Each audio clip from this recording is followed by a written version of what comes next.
चुनाव विश्लेषण विशेष।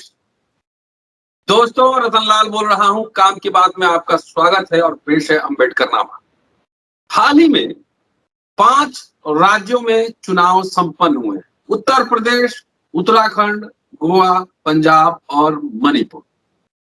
इस चुनाव में 4 राज्यों में जीत हुई है भाजपा की और एक राज्य पंजाब में जीत हुई है आम आदमी पार्टी की। लेकिन सबसे बड़ी हार हुई है कांग्रेस पार्टी की, अखिल भारतीय राष्ट्रीय कांग्रेस।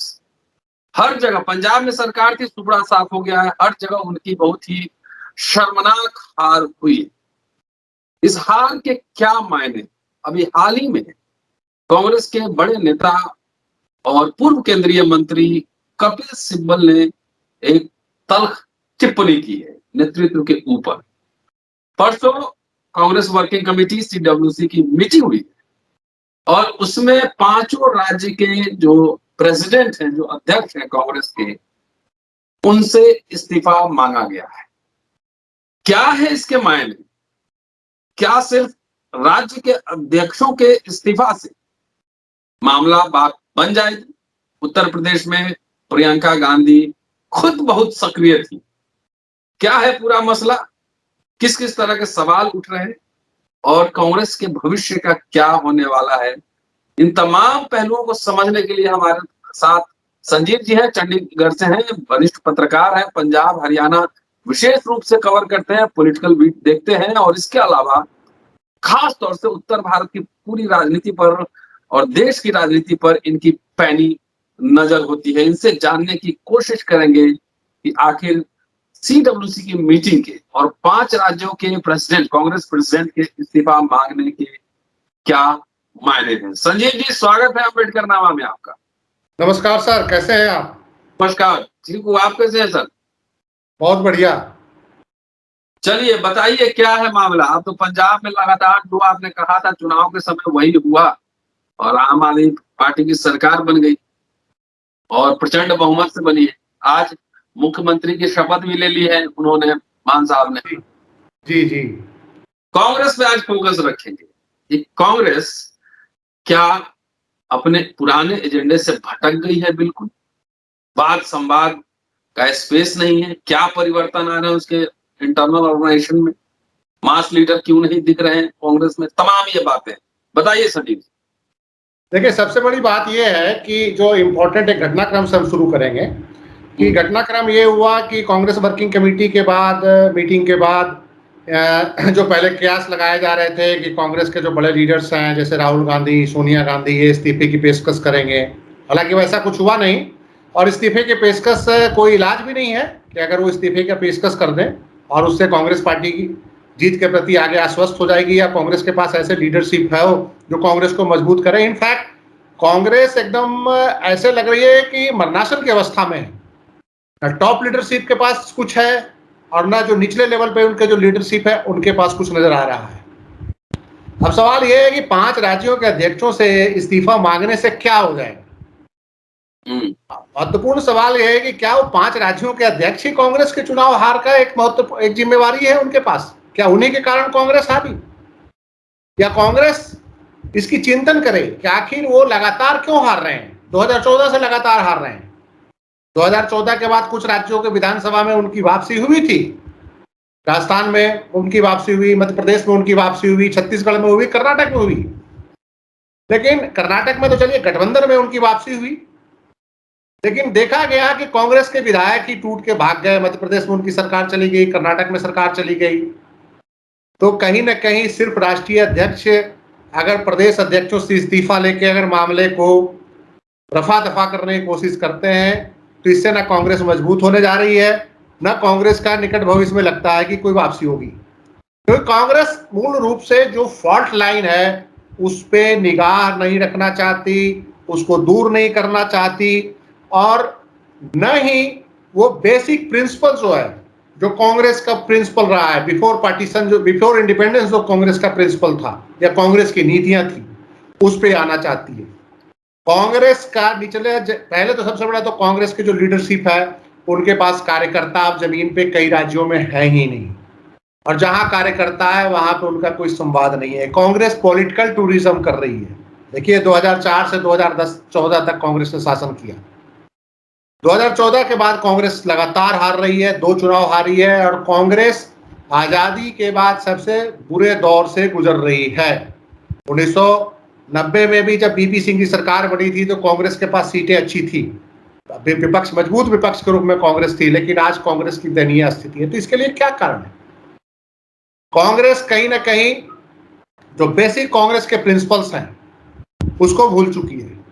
कांग्रेस के पास आज की डेट में ऐसे नेता नहीं है जो जमीन से जुड़े हुए कार्यकर्ताओं को इकट्ठा कर सके, और कांग्रेस कहीं ना कहीं मजबूत विपक्ष के रूप में ना उभर रही है, ना विपक्षी दलों के गठबंधन के रूप में वो विपक्ष को इकट्ठा करने की कोशिश कर रही है। जस्ट पॉलिटिकल टूरिज्म नजर आता है। जैसे आप देखिए कि समय समय पे जब इलेक्शन शुरू होने वाला होता है तो राहुल गांधी एक्टिव नजर आते हैं। अभी इलेक्शन हार गए हैं। इलेक्शन हारने के बाद ये हर इलेक्शन 2014 के बाद मैं देख रहा हूं कि इलेक्शन जब हारते हैं तो एक मीटिंग बुलाई जाती है सीडब्ल्यूसी की। वहां पे सोनिया गांधी या कांग्रेस के टॉप लीडरशिप इस्तीफे की पेशकश करते हैं और जो उनके वहां बैठे बिठाए जो उनके खास लोग होते हैं इसका विरोध करते हैं। सोनिया गांधी जिंदाबाद का नारा लगाते हैं, इस्तीफा वापस हो जाता है। कुछ लोगों को बलि का बकरा बना दिया जाता है। तो क्या इससे कांग्रेस की वापसी हो जाएगी? ये तो वही बात हो गई कि कबूतर ने आंख मूंद रखा है सामने बिल्ली को देख के भी, तो ये आंख मूंदने वाली बात हो गई। कांग्रेस आखिर अपने रूट पे क्यों नहीं जा रही है? कांग्रेस जमीन पे अपने कार्यकर्ताओं से क्यों नहीं जुड़ रही है? देखिए इसमें कोई शक नहीं कि प्रियंका गांधी ने मेहनत करी उत्तर प्रदेश में, लेकिन मेहनत करने का परिणाम क्या आया? कांग्रेस का वोट घटा। मीन्स की आप चुनाव से 4 महीने पहले एक्टिव हुए। नरेंद्र मोदी पूरे 5 साल चुनावी मोड में रहते हैं, अमित शाह पूरे 5 साल चुनावी मोड में रहते हैं, भाजपा का पूरा एक मशीनरी 5 साल आईटी सेल से लेकर सब तमाम जो ग्रुप है वो 5 साल एक्टिव रहता है। ये अब जाके बैठ जाएंगे जब गुजरात चुनाव जब शुरू होने के 2 महीने रह जाएंगे और हिमाचल चुनाव के, तो फिर कांग्रेस का पॉलिटिकल टूरिज्म शुरू होगा।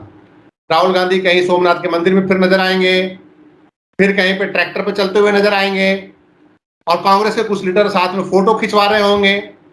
इनको बेसिक रूप से क्या चाहिए कि जिन राज्यों में जहां जहां भी है उनको जिला स्तर पे इनको संवाद करना चाहिए, जिला स्तरीय इनको शिविर स्थापित करना चाहिए, जिला स्तरीय पे शिविर बनाकर कार्यकर्ताओं से संवाद करना चाहिए। नेशनल लेवल पे आज कांग्रेस के पास कार्यकर्ता नहीं है। अब ये पंजाब में 2018-17 में 17-18 में मैं देखा कि राहुल गांधी 3 दिन तक ट्रैक्टर पे निकल गए लोगों से संवाद करने के लिए, फिर उसके बाद दिल्ली चले गए। उन्होंने ये नहीं दिखा कि जब 2017 में अमरिंदर सिंह की सरकार पंजाब में आई थी तो उन्होंने मैनिफेस्टो चेक नहीं किया। उन्होंने ये नहीं देखा कि जो कांग्रेस ने जो वादा किया तो कितना पूरा किया, उनके मंत्री कैसे वर्क कर रहे हैं, उनके मंत्री कितना करप्शन कर रहे हैं, कितना पैसा बना रहे हैं, कितना जनता की उम्मीदों पे खरा उतर रहे हैं। ये तो राहुल गांधी ने कहीं नहीं कांग्रेस के वर्किंग कमेटी में बैठक हुई कि हम पंजाब में अगर हारे तो क्या कारण थे। सिर्फ एक लाइन कर दिया गया कि अमरिंदर सिंह को हमने देर से हटाया, अमरिंदर सिंह को पहले हटाना चाहिए था, अमरिंदर सिंह जो थे उनको हम प्रोटेक्ट करना हमारे लिए भारी पड़ा। लेकिन अमरिंदर सिंह ने जो किया सो किया, लेकिन आपके जो बड़े विधायक और जो मंत्री थे उनके करप्शन के जो तमाम शिकायतें थी उनकी टिकटें क्यों नहीं कटी, उनको जवाबदेह क्यों नहीं बनाया गया?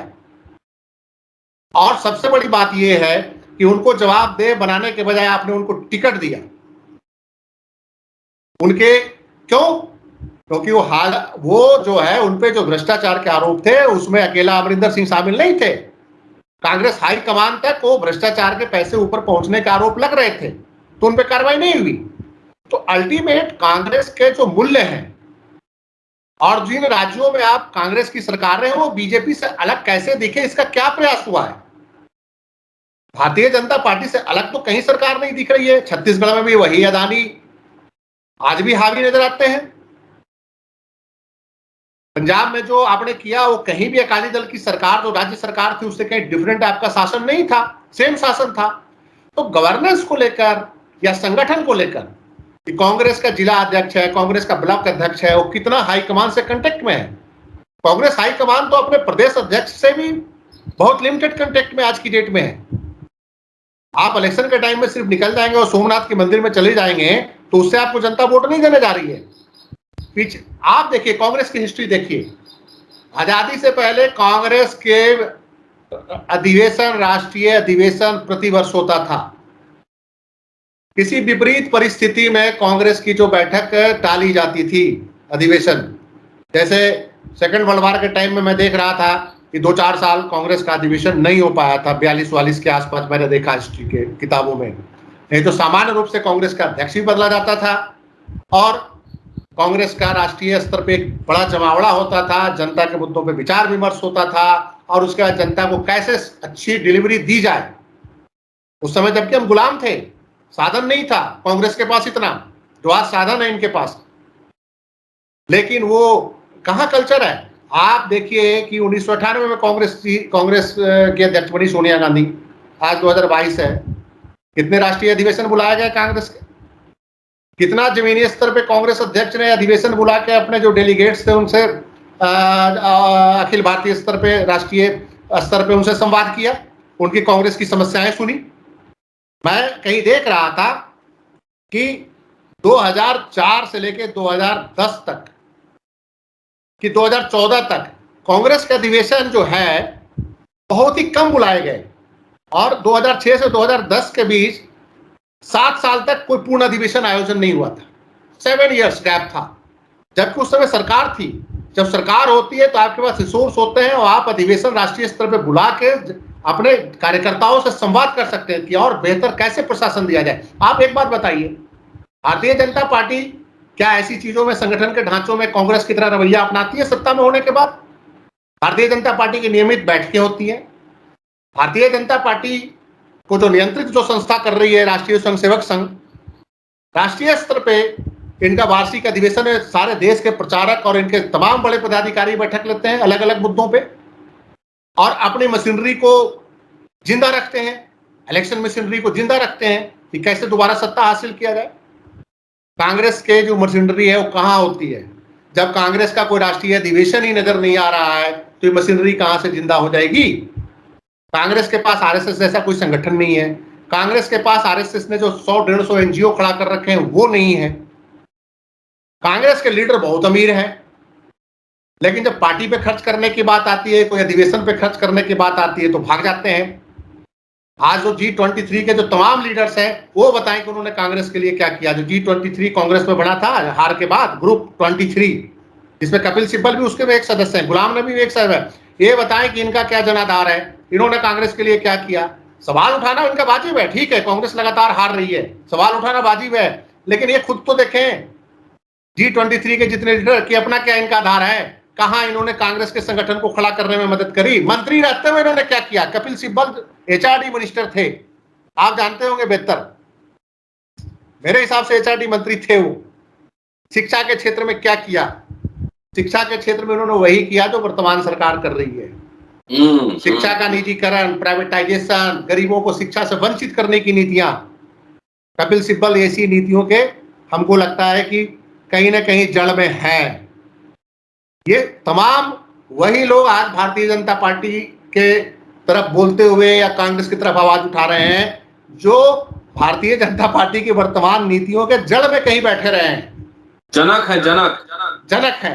तो फिर ये बताइए कि हाईकमान कल्चर जब पावर में रहता है तो सोनिया गांधी का आदेश है, सोनिया गांधी का आदेश है। यही कपिल सिब्बल जब 2004 से 2014 था, मनीष तिवारी, यही और जो तमाम लीडर, गुलाम नबी, सोनिया जी का आदेश है, राजीव जी का हम बहुत सिपाही थे। आज जब सत्ता में नहीं है, ओहो कांग्रेस डूब गई, कांग्रेस खत्म हो रही है, इनको सत्ता से हट जाना चाहिए, हट जाना चाहिए। लेकिन सवाल ये उठाइए कि जब आप थे, आप जम्मू कश्मीर के चीफ मिनिस्टर है गुलाम नबी साहब, कांग्रेस वहां फिर क्यों हार गई? जम्मू कश्मीर में आपको सत्ता दिया गया था, आप मुख्यमंत्री थे, आपने कौन सी ऐसी शिक्षा नीति कपिल सिब्बल साहब बनाए कि कांग्रेस की तरफ जो है बच्चे या यंग लोग नहीं आ रहे हैं, यंग आपसे क्यों टूट गया? ये तमाम सवाल हैं कांग्रेस के अंदर। कांग्रेस इस बात का स्टडी करे। कांग्रेस ने लीडर नहीं, कार्यकर्ता नहीं तैयार किए, कांग्रेस छत्र तैयार कर रहे हैं जो मौके पे इनको ठटक के चले जाते हैं। कांग्रेस का मास लीडर बताइए, जो 4 लोग भारतीय जनता पार्टी में छोड़ के गए, 3-4 लोग, माधव सिंधिया हो गए या उत्तर प्रदेश में एक जतिन प्रसाद हो गए या आरपीएन सिंह हो गए, ये कांग्रेस के लिए क्या इनका देन था? कांग्रेस को उन्होंने क्या दिया? ये एक इनकी खासियत यही थी कि इनको पावर ट्रांसफर हुआ, इनके फादर कांग्रेस में लीडर थे, ये दिल्ली में पढ़ते थे, इनका जनता से कोई संवाद नहीं था, और फिर ये क्षेत्र और जाति के नेता हैं। सचिन पायलट जो है आम जननेता नहीं है, वो राजस्थान में एक जाति विशेष के नेता हैं। जतिन प्रसाद को भाजपा ने इसलिए लिया कि लगा कि उत्तर प्रदेश से ब्राह्मणों का एक फेस लेंगे, इनका कोई जनाधार एक कार्यकर्ता ये नहीं है। ये कांग्रेस को देखना पड़ेगा 1990 के बाद इनके पास लीडरशिप भी कैसे तैयार करी इन्होंने, किस तरह के लीडरशिप आपने देश को दिया जो जनता से संवाद कर सके, कांग्रेस कार्यकर्ता से संवाद कर सके। अभी आप कई सवाल मेरे सामने, पहला सवाल ये है कि क्या सिर्फ राहुल गांधी या सोनिया गांधी को हटा देने से बात बन जाए? ये एजेंडा की कमी है। पूरी तरह से एजेंडा लेस कांग्रेस है। राहुल गांधी और सोनिया गांधी को हटाना के बाद आपका विकल्प क्या है? किसको लीडर बनाएंगे? चलिए कपिल सिब्बल को अध्यक्ष बना दीजिए, गुलाम नबी को अध्यक्ष बना दीजिए, और बड़े बड़े नेता हैं जो यूपीए 1 और यूपीए 2 में मिनिस्टर रहे, उन्हीं को लीडर बना दीजिए। क्या वो कांग्रेस के जिंदा कर देंगे संगठन को? इतना ईगो है इनके लीडरों में कि आप बताइए कि विपक्ष एक क्यों नहीं हो रहा है? कौन सा ईगो का टकराव है? तमाम मुद्दों पे विपक्ष में एकजुटता क्यों नहीं है? ममता बनर्जी और सोनिया गांधी के पास कौन सा ईगो है?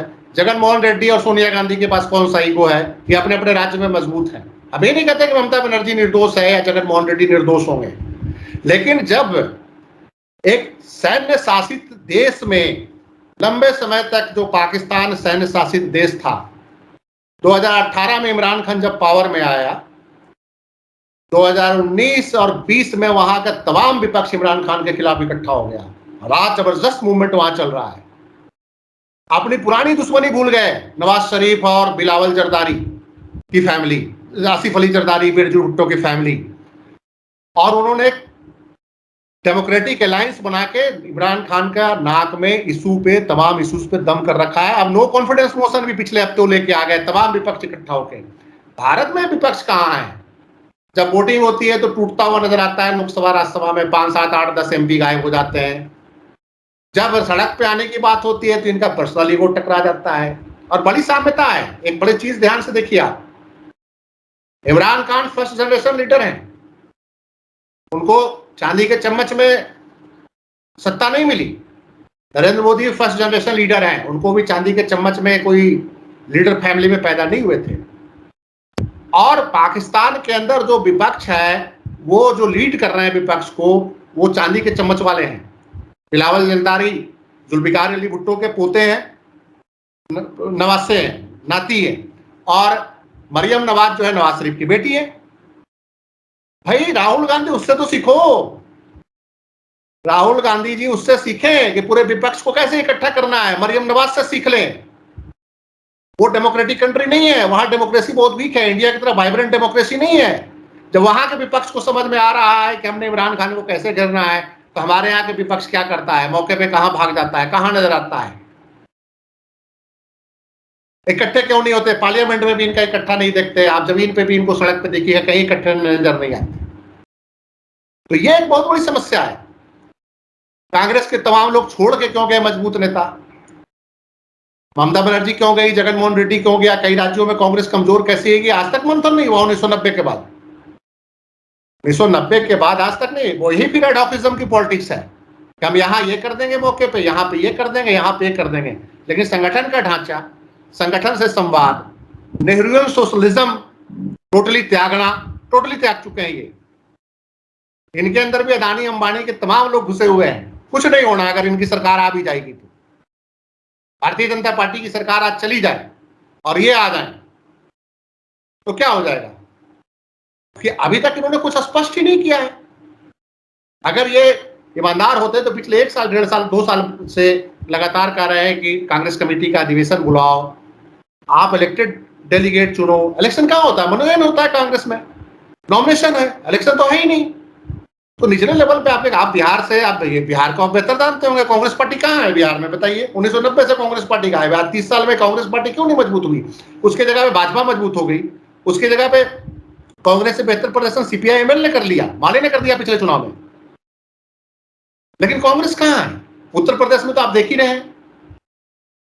तो ये जो हालात है, कांग्रेस के अंदर वैचारिक जो एक करप्शन आ गया है, आप ऐसे एमएलए को टिकट देते हैं जो चुनाव जीतने के बाद 10 से 20 करोड़ रुपया लेके भाग जाता है, पार्टी तोड़ देता है। किसको टिकट दे रहे हैं आप? मध्य प्रदेश में आपके एमएलए टूट गए भाई, कर्नाटक में आपके एमएलए टूट गए, किसको टिकट दे रहे हैं आप? क्या ऐसी वैचारिक पृष्ठभूमि के लोगों को टिकट दे रहे हैं कि चुनाव जीतते हैं अगले दिन भाग जाते हैं? मतलब कांग्रेस की विचारधारा से तो उनको कोई लेना देना नहीं है। सीधा है, उनको मनी पावर के साथ है वो। तो कांग्रेस को सोचना पड़ेगा कि सिर्फ मीटिंग करने से 5 कांग्रेस अध्यक्षों से नवजोत सिंह सिद्धू से इस्तीफा लेने का क्या मतलब है?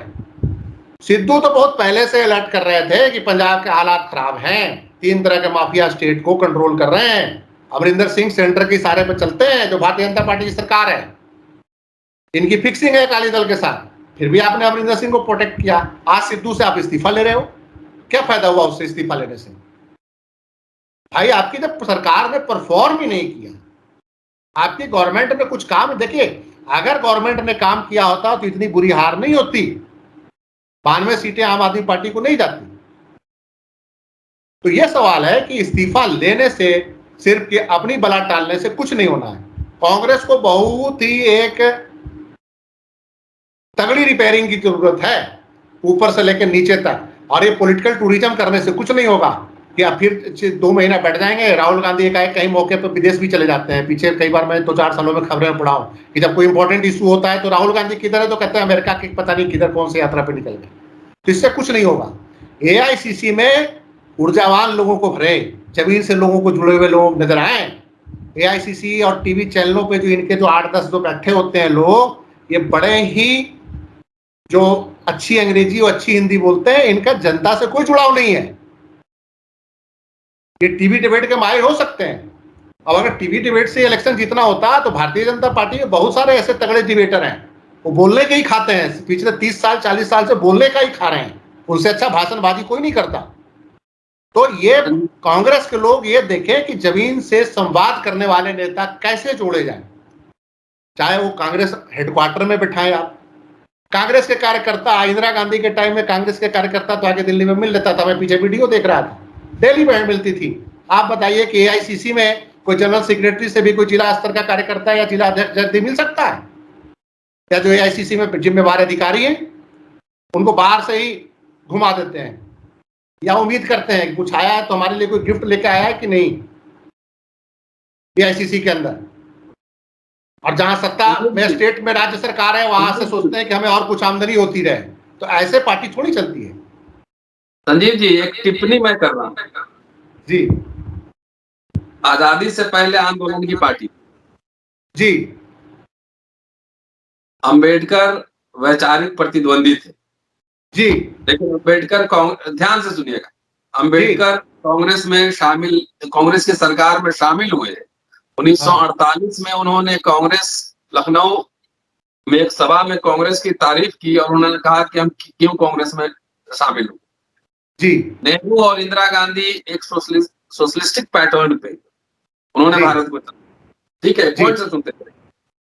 अब आइए, अर्जुन सिंह ने ओबीसी रिजर्वेशन एकेडमिक इंस्टीट्यूशन में लागू किया 2004 में, ओबीसी जुड़ा जी। 10 साल की हुकूमत रही जी। यही कपिल सिब्बल अर्जुन सिंह के ओबीसी रिकमेंडेशन के खिलाफत में बोले थे, आपको याद होगा, ओबीसी रिजर्वेशन। जी। आज कपिल सिब्बल नसीहत दे रहे हैं जी कि कांग्रेस में जो है वो लीडरशिप क्राइसिस, और कांग्रेस भी अपने इंटेलेक्चुअल, अपने पॉलिटिकल ट्रेडिशन को भी असर्ट नहीं कर पा रही है। कई बात मैंने एक साथ कह दी। जी। जी। जी। देखिए, बड़ी बात है कि कांग्रेस के पास देखिए कितने बड़े बड़े एसेट्स थे। अंबेडकर ने भारत के संविधान में कितनी बड़ी महत्वपूर्ण भूमिका निभाई। आखिर अंबेडकर के लेगेसी को कांग्रेस ने आज तक क्यों नहीं मेंटेन किया? ठीक, यही बात। आज आम आदमी पार्टी अंबेडकर की फोटो पंजाब में लगा रही, कांग्रेस इस लेगेसी को नहीं संभाल पाई। और लेगेसी नहीं संभालना था, अंबेडकर की सोच को ईमानदारी से लागू करते। इनके पास मौलाना आजाद जैसे शिक्षा मंत्री थे। मैं समझता हूं कि स्वतंत्र भारत में जो अगर 2-3 शिक्षा मंत्रियों की अगर ताजा उसमें देखा जाए तो मौलाना आजाद एक बहुत बड़े नाम है। लेकिन इन्होंने कैसे कैसे बाद में शिक्षा मंत्री बनाया आप देखिए। तो शिक्षा को व्यापारीकरण, व्यवसायीकरण और तमाम चीजों को वो किया। इनके पास याद होगा कि एक वित्त मंत्री थे जो एक इंश्योरेंस के घोटाले में फंस गए थे,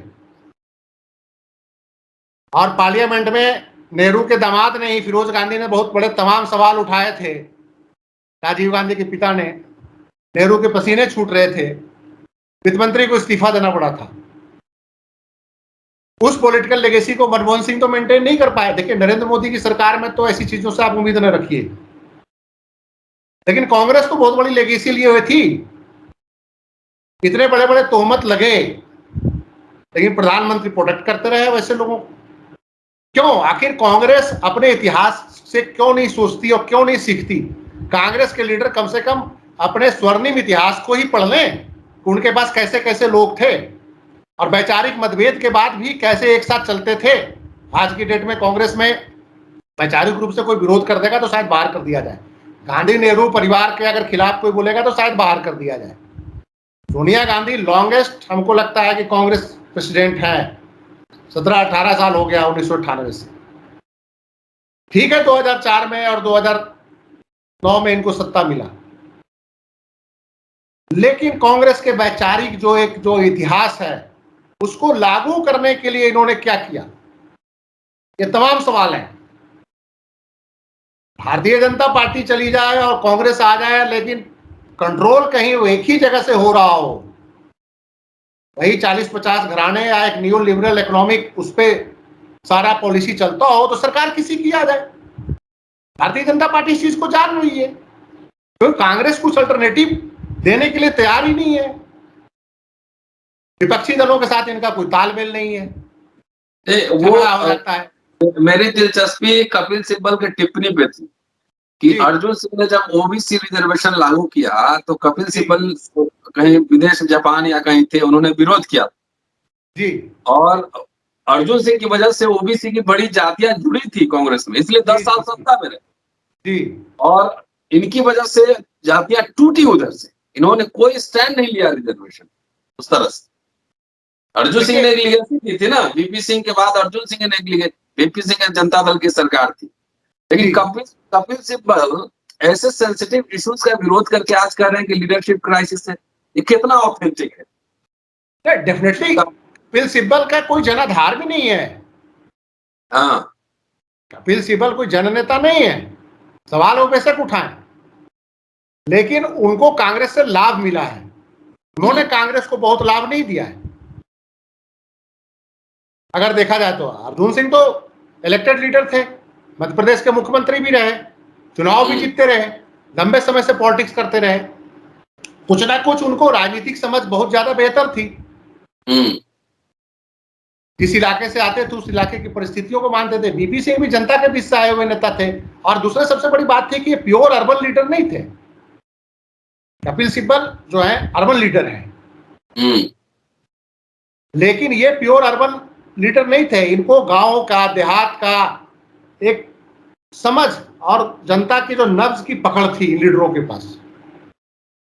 तो ये कहीं ना कहीं इस चीज को मानना पड़ेगा कि ऐसी चीजों पे जो नेता कांग्रेस के हैं वो समझदारी से काम लें। ठीक है, मतलब कि भारतीय जनता पार्टी की भी आरक्षण नीतियों पे अब तमाम सवाल उठा सकते हैं, उठ भी रहे हैं। शिक्षा इतनी महंगी हो जाएगी कि रिजर्वेशन का कितना लाभ मिलेगा आपको ये नहीं पता। अगर आपको इंजीनियरिंग करने के लिए आईआईटी में फीस ही 10-12 लाख रुपए देना पड़ जाए तो आपको बैंक से तो लोन लेना ही पड़ेगा। अगर मेडिकल कॉलेज में भी, अगर सरकारी मेडिकल कॉलेज में भी काफी फीस देना पड़ जाए तो फिर आप क्या करेंगे? तो सवाल तो ये है कि ये जो पूरा का पूरा 1990 के बाद की जो आर्थिक नीतियां हैं उसके लेकर कांग्रेस और भाजपा के बीच कोई स्पष्ट विभाजन नजर नहीं आ रहा है। दोनों एक ही थाली के चट्टे बट्टे नजर आ रहे हैं, और ये सब तमाम पॉलिसी जो बन रहे हैं, चाहे आरक्षण को लेकर बन रहे हैं, चाहे तमाम वो बन रहे हैं, तो उनका रिमोट कंट्रोल कहीं और से है। चाहे मनरेगा को लेकर है, चाहे और तमाम जो आर्थिक नीतियां हो गई और जो तमाम प्रशासनिक नीतियां जो हो गई हैं, उसका रिमोट कंट्रोल कहीं और से है। ये सारे पॉलिटिकल पार्टियों के जो लीडर हैं वो तो रिमोट से घूम रहे हैं। तो इस चीज को ध्यान में रखते हुए कांग्रेस को देखना पड़ेगा कि क्या अल्टरनेटिव को देना चाह रही है। देखिए कपिल सिब्बल जो बात बोल रहे हैं कांग्रेस उस पर भी ध्यान दे। हालांकि कपिल सिब्बल जो है अब बोल रहे हैं, 2014 तक नहीं बोल रहा था जब तक वो सरकार में थे। लेकिन चलिए वो जो 23 नेता हैं, अकेले कपिल सिब्बल नहीं, मनीष तिवारी हो, चाहे वो क्या कहा जाता है अपने गुलाम नबी हो। गुलाम नबी तो राज्यसभा की राजनीति करते रहे हैं बहुत लंबे समय तक। तो ये जो राज्यसभा के जो विद्रोही जो कांग्रेस नेता हैं उनसे संवाद कांग्रेस हाईकमान जारी रखे, इनके अनुभवों को ले। लेकिन कांग्रेस हाईकमान ये भी सोचे कि कुछ जनाधार वाले नेता क्यों छोड़ के चले गए, जिला लेवल पे आपका ढांचा क्यों नहीं है, ब्लॉक लेवल पे आपका ढांचा क्यों नहीं है, आपके प्रदेश कांग्रेस कार्यालयों को उजाड़ क्यों होते जा रहे हैं।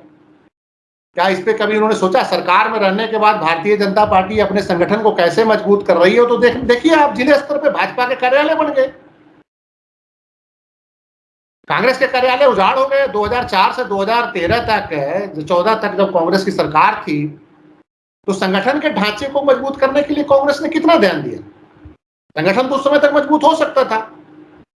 कांग्रेस ने अपने पैरेलल एनजीओ जो भारतीय जनता पार्टी का जो एक चैरिटी वेलफेयर स्टेट की जगह चैरिटेबल स्टेट की जो थ्योरी है, इलेक्शन के टाइम में कैसे 5 किलो चावल देके और 1 लीटर सरसों का तेल देके चुनाव दिया जाता है, या उनके पास जो भारत विकास परिषद, सेवा भारती, वनवासी कल्याण आश्रम जैसे ढांचे हैं, क्या कांग्रेस इस चीज को नहीं खड़ा कर सकती थी? क्या सारे मंत्री लोग ही करा करेंगे, एमपी ना करें? उनकी भी कुछ जिम्मेवारियां तय करें, संगठन के ढांचे में रिसोर्सेज उनको भी कुछ ट्रांसफर करें। ये सारे रिसोर्सेज जो आज सरकार में बैठे लोगों को है वो अपने जनरेट तो नहीं कर रहे हैं, कहीं ना कहीं से तो आ रहा है, इनको मदद तो मिल रही है। तो आम आदमी पार्टी का भी जो एनजीओ मॉडल है उसको भी स्टडी करें, दूसरों को स्टडी तो करें। सिर्फ हम ये कहते हैं भारतीय जनता पार्टी वाले, कांग्रेस वाले हर जगह देखते हैं एक ही चीज बोलते हैं, आम आदमी पार्टी तो आरएसएस की बी टीम है। भाई इसको कह देने से थोड़ी हो जाएगा, आरएसएस की बी टीम है, मान भी लिया, लेकिन जनता तो आपकी बात नहीं मान रही है ना। जनता तो कहती है नहीं बी टीम रहे तो रहे, हमें तो सस्ती बिजली, सस्ता पानी और अच्छा स्वास्थ्य और अच्छा एजुकेशन दे रहा है। तो आरएसएस की बी टीम है कि वो खालिस्तानियों की बी टीम है, इस विवाद पे जाने के बजाय उनके मॉडल को स्टडी कर लें कि इनकी खामी क्या है, इनकी अच्छाई क्या है, इन पे अटैक कहाँ करना है और इनकी अच्छाइयों को कैसे अडॉप्ट कर लेना है। आखिर इससे ही कांग्रेस का भला होगा। अब देखिएगा 1-2 महीने कांग्रेस वाले लोग सब स्लीपिंग मोड में रहेंगे, हॉलीडे मोड में रहेंगे। जब गुजरात चुनाव जब शुरू होगा ना उसके 2-3 महीने पहले फिर एक्टिव नजर आएंगे। नरेंद्र मोदी तो अगले दिन गुजरात यात्रा पे निकल गए क्योंकि गुजरात चुनाव लड़ना है उनको। लेकिन ठीक है हार गए, कोई बात नहीं, आप निकलिए बाहर निकल के जनता से संवाद कीजिए। आप उत्तर प्रदेश में धन्यवाद यात्रा निकालिए, ठीक है हार गए, चुनाव से पहले ही सिर्फ यात्रा होती है, उसके बाद भी निकलिए, दिल्ली के एयर कंडीशन कमरों से निकलिए। लल्लू के इस्तीफा ले लेने से क्या हो जाएगा?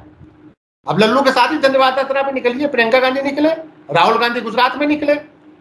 इलेक्शन से पहले सिर्फ पॉलिटिकल टूरिज्म और चुनावी टूरिज्म से कुछ नहीं होने वाला है। कांग्रेस अब इस स्थिति में आ गई है कि वैचारिक उस लेवल पे उसको वापस जाना पड़ेगा, अपने जो पुश्तैनी जो है, जो नेहरू की लीगेसी जो है उसकी तरफ जाइए। क्योंकि केजरीवाल साहब ने भगत सिंह और अंबेडकर की लीगेसी पकड़ने की बड़ी चालाकी से कोशिश करी है। कांग्रेस को तो कम से कम नेहरू की लीगेसी पे जाना चाहिए, मनमोहन सिंह की लीगेसी पे ना जाए। मनमोहन सिंह की लीगेसी पे मोदी जी बहुत तेज चल रहे हैं। मनमोहन सिंह की लीगेसी तो मोदी जी ने अडॉप्ट कर लिया, स्पीड बढ़ा दी है। मनमोहन सिंह की ट्रेन 60 की स्पीड में थी, मोदी की स्पीड 120 पे चल रहा है ये शताब्दी एक्सप्रेस। न्यू लिबरल, प्राइवेटाइजेशन, सब कुछ कॉर्पोरेट को सब कुछ सौंप। चलिए संदीप जी, अच्छा है और काफी दिलचस्प जानकारी मिली। और कांग्रेस पार्टी में गुंडा संगठन सबकी कमी है आपके हिसाब से। शुक्रिया संदीप जी। और दोस्तों ये थे संदीप जी, पूरा वीडियो देखिए, शेयर करते रहिएगा। शुक्रिया, मिलते हैं जल्दी अगले